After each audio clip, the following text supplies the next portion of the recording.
Enjoy na enjoy talaga ako dito. Except for the fruit na pinatikim sa akin ni Philip. Yung makopa ba yun? Hindi ko maintindihan yung lasa eh. Why on earth did you eat it? Oh my God! Anyway, how's Philip? Oh, he's so wonderful. And I think, Ma, I'm making some progress here. Mukhang nagiging close na kami ni Philip eh. Wow, that's really good news. I can already see it. Mrs. Isadora Avellana Ontiveros. Awesome. Ma, wag ka munang mangarap. I still have a very long way to go before I get to that. Pero I'm positive na mahuhuli ko rin si Philip.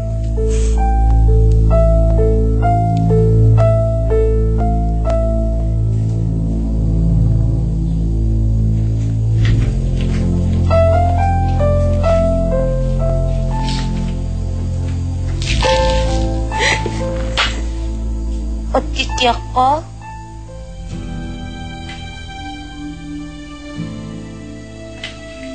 Kasi takot ako eh. Kala ko kasi magugustuhan ako ni Senyorito. Di naman pala, nakalimutan ko. Na nga pala yung tsura ko. Pangit ko. Uy, hindi ah. Ate, oo nga pala. Matsura kapin. Pangit ka pag ganyan. Yan, nakalagay yung mga yan.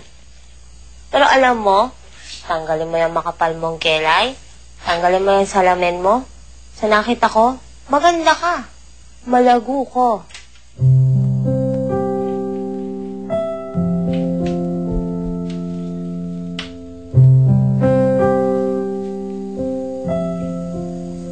Talaga? Oo. Pwera basketball talaga. Huwag ka magbalat kabayo, ha? Tanggalin mo lang yung mga yan. Maganda ka talaga eh. Alam mo, may naisip ako. Bakit di na lang kaya alisin mo yan, tapos magpakita ka kay Senyorito Philip? Sigurado ako, magugustuhan ka nun. Hindi pwede. Hindi ako pwedeng magpakita sa kanya na... Hindi ko pwedeng pakita sa kanya yung dati kong itsura. Baka makilala rin ako ni Icy.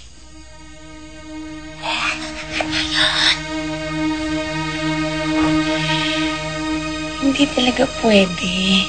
Kasi... siya yung... kinukwento ko sa iyo noon na... nagbibintang sa akin na pumatay si itay ko. Unan? Siya yung kapatid ko sa ama. Uy.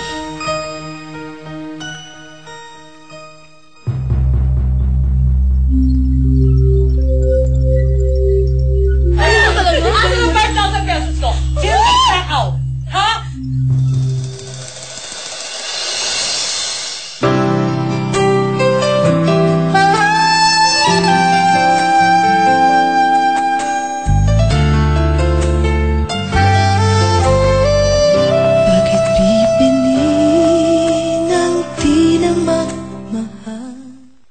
Mga kwentong puno ng inspirasyon ang inihatid sa inyo ng Daisy Shepe kasama ang the new improved water-activated pan